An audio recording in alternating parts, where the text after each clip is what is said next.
Dito po sa Biyernes Santo or Good Friday, isa sa mga napaka-importanting gawain ng simbahan kasi wala po misa sa araw na to.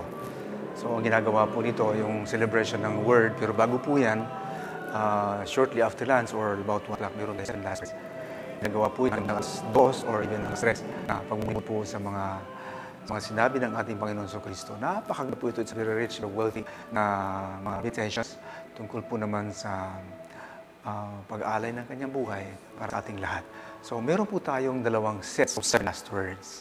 Ang una po nito ay i-upload po natin bagong week para naman po mabigyan tayo ng pagkakataon, mag-reflect, mag-meditate, mag-contemplate dito po sa 7 last words na ito.